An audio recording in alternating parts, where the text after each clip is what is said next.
Hardness का कारण यह है कि बॉडी में point A to point B things are not moving properly. Wherever it gets block that gets there you will get pain. तो stiffness के कारण चीजें point A to point B आपके शरीर के अंदर मूव नहीं कर पा रहा।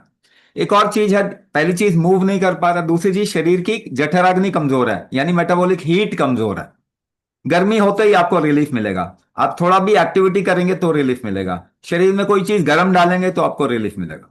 दो चीज बताया। One, there is not proper flow, improper flow in the body, that causes pain. Flow करने के लिए आपको प्रेशर डालना पड़ता है। आपको अगर किचन का सिंक ब्लॉक हो गया तो प्रेशर डालते हो तभी फ्लो होगा, है ना। आपका प्लम्बिंग सिस्टम ब्लॉक हो गया तो प्रेशर में ही होता है। बाहर भी एक जगह से दूसरी जगह जो बादल आते हैं प्रेशर ग्रेडियंट में ही आते हैं, from high pressure to low pressure. पानी भी पेड़ पौधों में प्रेशर में ही चढ़ता है, from high pressure to low pressure. आपके शरीर में भी प्रेशर ग्रेडियंट में ही चीजें मूव करती हैं। कुंभक प्रेशर सही करने का नियम है आपके शरीर का। तो कुंभक करते ही दर्द कम हो जाते हैं, पहली बात, क्योंकि चीजें मूव करने लग जाती हैं। कुंभक करते ही शरीर की जठराग्नि बढ़ती है, मेटाबॉलिक हीट बढ़ता है, तो भी आपके जॉइंट फ्लेक्सिबल हो जाते हैं।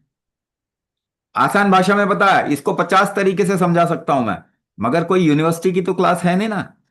कितना भी समझा दूंगा आप ठीक नहीं होंगे, गारंटी। कितना भी समझा दूंगा ठीक नहीं होंगे। प्रैक्टिस करेंगे ठीक हो जाएंगे, चाहे समझो चाहे नहीं समझो।